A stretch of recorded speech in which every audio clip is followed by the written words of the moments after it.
let's get some balloons in here. I call them bubbles sometimes, and I know that's inappropriate. It's supposed to be balloons, but I feel like everybody knows. We say Yeah. bubble, we say balloon, same thing. Yes. Okay, so we got our two guys in the car. They're arguing. So what do they say? One will go, "Did you forget the keys?" Or wait, maybe, "Did you grab the keys?" That's our first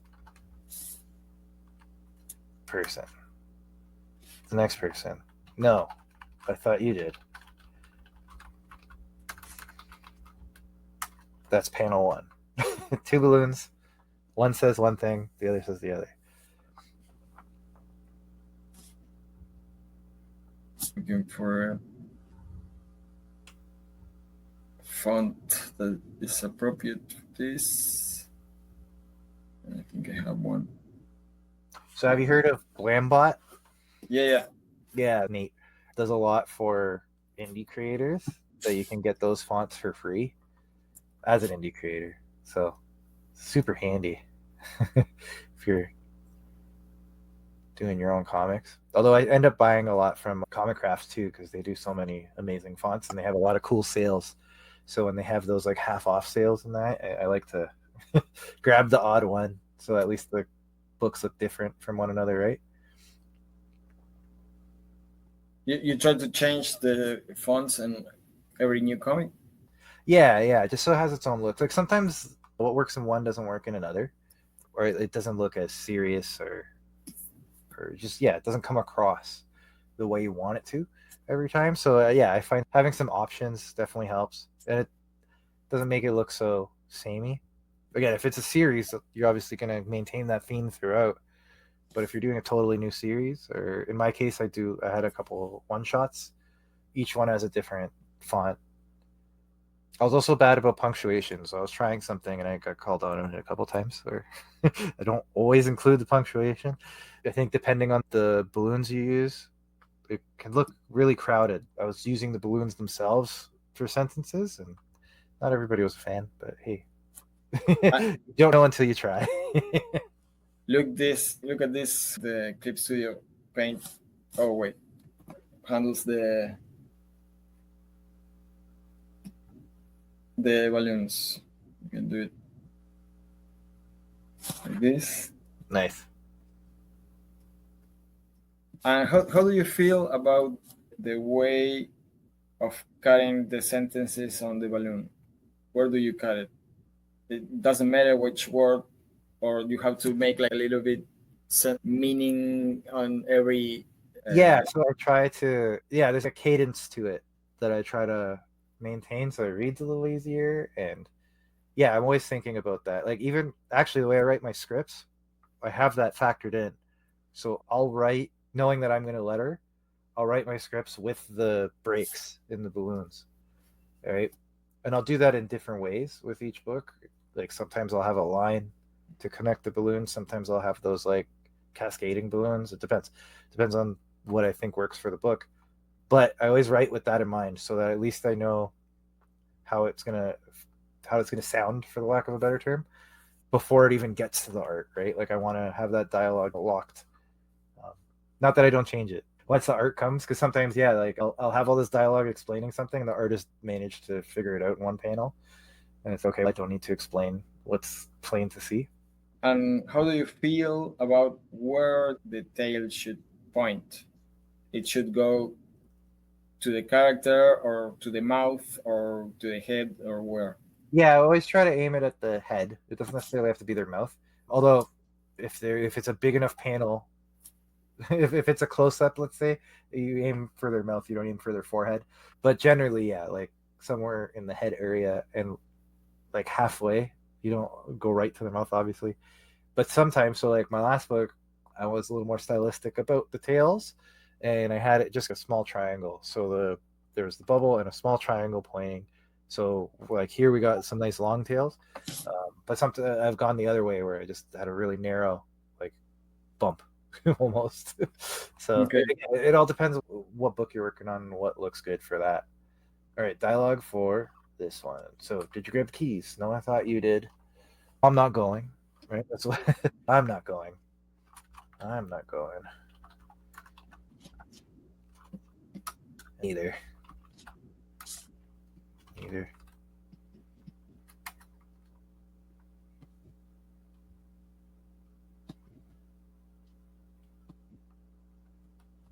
Copying.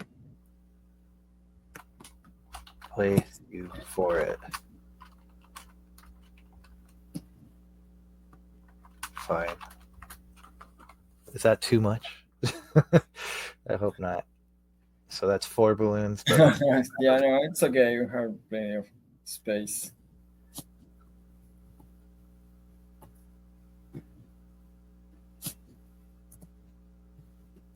I think maybe I'm doing the font too big, but it's 8 points. Is that 8, big yeah. or? 8's pretty big, but I think it works. Let's see how it fits. Yeah. I've gone between 6.5 and 8, depending on the book. Yeah. And the font.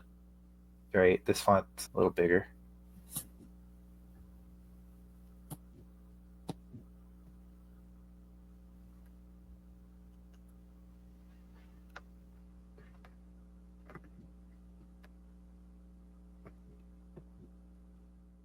I'm gonna do the one that's going to say I'll play this.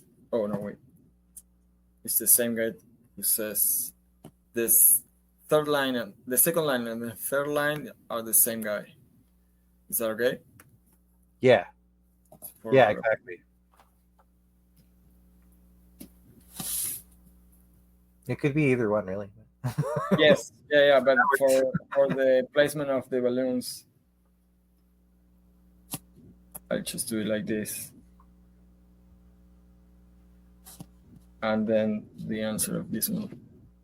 Yeah, I feel like maybe the find is in the other panel. Yeah, we could go that. And then okay, so you want to add something else to the next panel? No. That's what we find. So it'll be fine, and then rats. I lost. Dang. Right? Yeah. Something like that. Yes. Perfect.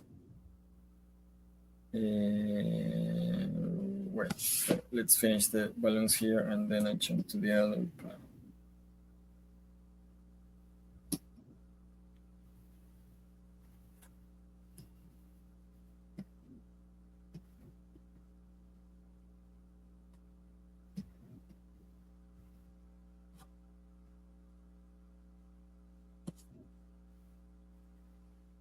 I do like how this does the balloons. It makes them a lot more like dynamic in that sense. So the way I normally have them, instead of circling like the way you got it here, I have a balloon set aside and I duplicate, and then I'll like stretch and squeeze it out, so they all come out like almost uniform, but like I manipulate them enough that they're yes.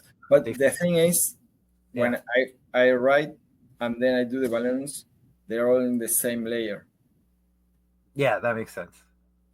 But you can still edit it. It's not like paste. Yeah. I want to change them down here, I think.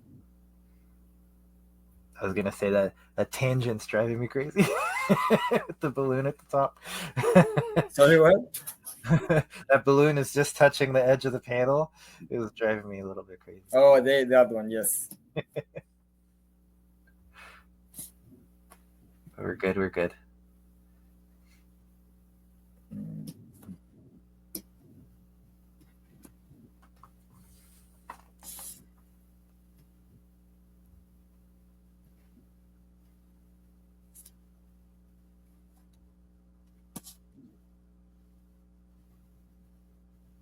Nice.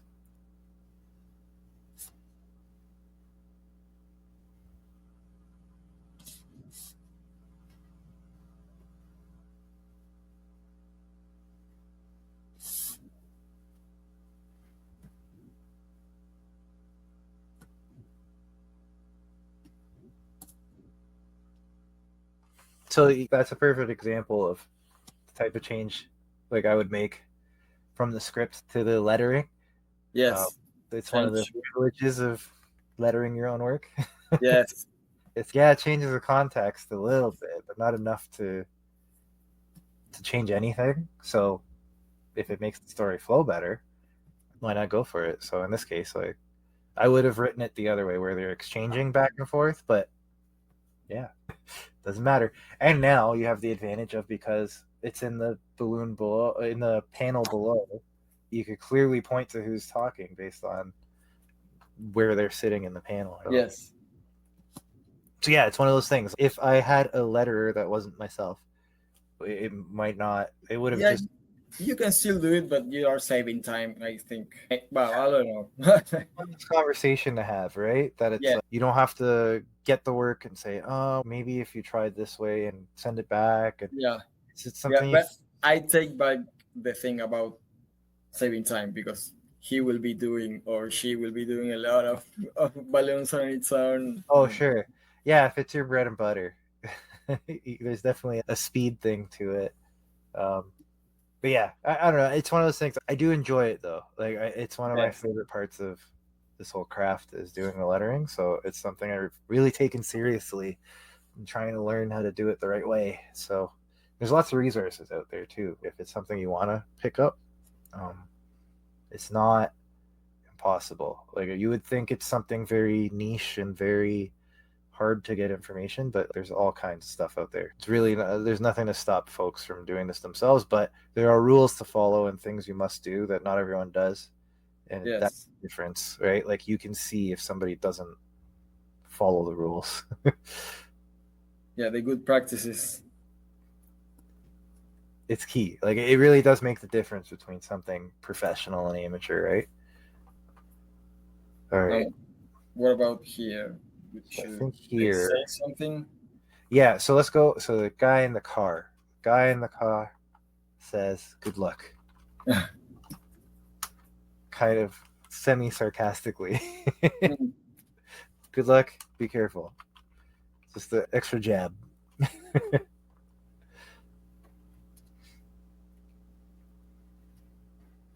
Not to cover up your excellent car that you've drawn. There's some space in between.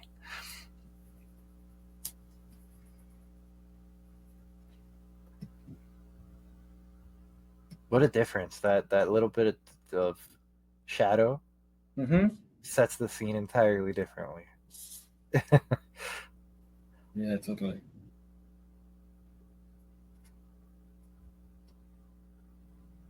Adds a lot of depth.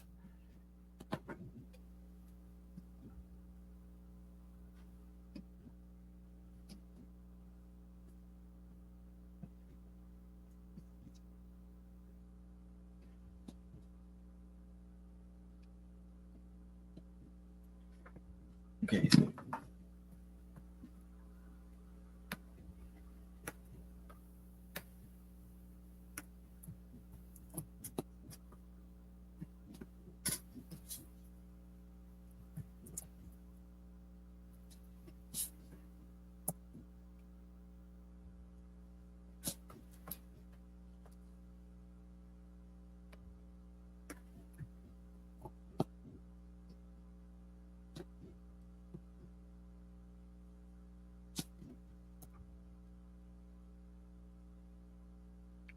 Mm-hmm.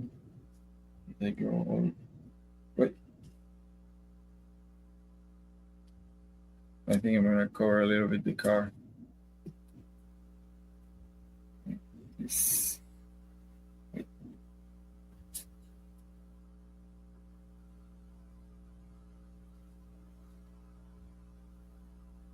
It's a shame. It's a nice car.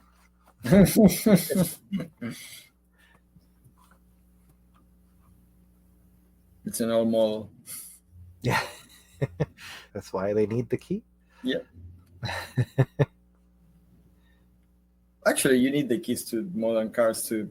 You don't have to put it in the keyhole, but you need the key. You could get away from the bear if you had, if you were that close. You could probably start the car and get a few feet away. Maybe I don't know if you want to honk the horn and draw attention, but Yeah. Where am I? not that you need the key to honk the horn, but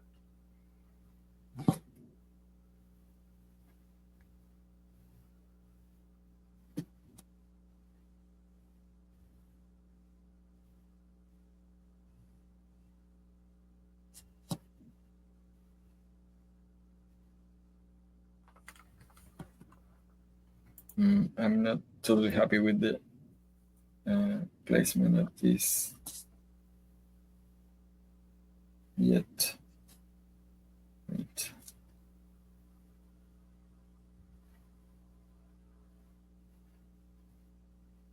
Maybe there. Detail.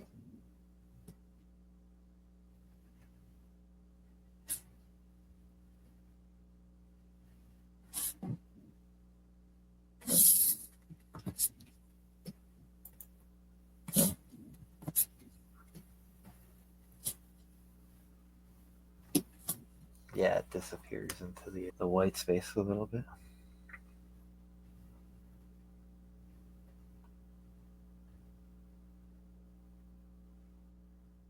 Ah, no.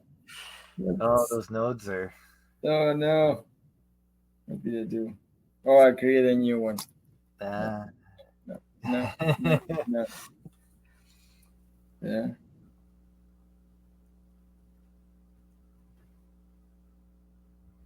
There we go.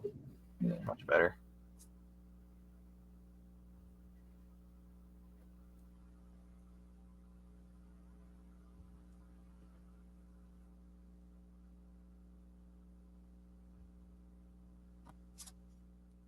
Okay. And last one. Last one. Make it easy. We've done a lot of heavy lifting. You've done all the heavy lifting. I've been enjoying. But here we go. Last one. Uh-oh. That's it. Nice and easy.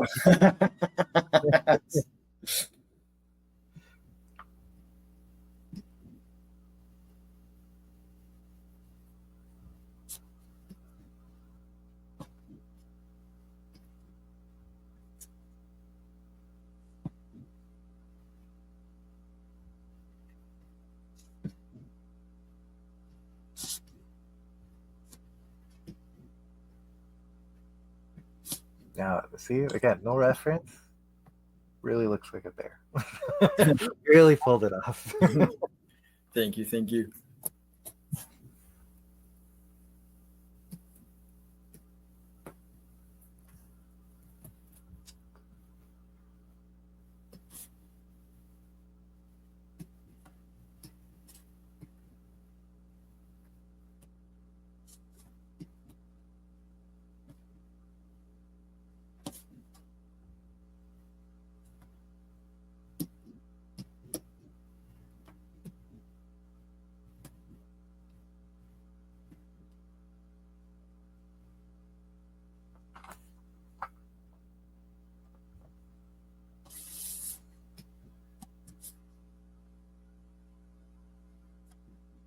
Do I put the end here? I usually go with, just end. End. End right in the bottom corner. Done. That's I like that. It's nice and clean. It's Okay. like the French fin. End. And now, if you allow me, I'll sign it for you. Yes, yes. Where am I? We're not that far from one another, but we're far enough that I need you to do that. Yeah.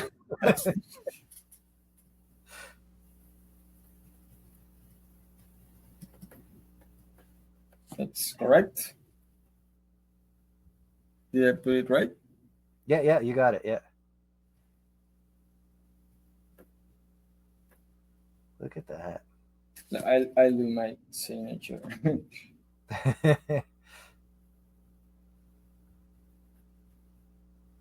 I need something fancy like that. There. Very nice. You can Hey. tell who's the artist. Yeah. Good stuff. Look at that. We got a masterpiece done. Yeah, nice. I like it. It looks so good. In an hour and a bit. Huh? Cool, cool. All right, so I'm proud. that's good. I'm proud too, even though I didn't contribute that much. But Yeah, you did a lot. I couldn't come up with this all by myself. yeah, it was definitely a team effort, but you did a lot of heavy lifting, so I appreciate it. I had fun.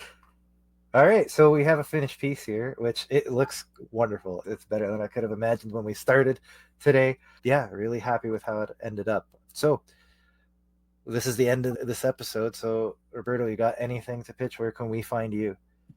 Oh, you can find me on Instagram, on Twitter, maybe Facebook if you're there, and on YouTube. I'm doing one episode a week of live drawing. You can find me on Whatnot if you want to buy some original art. I try to be there every Sunday.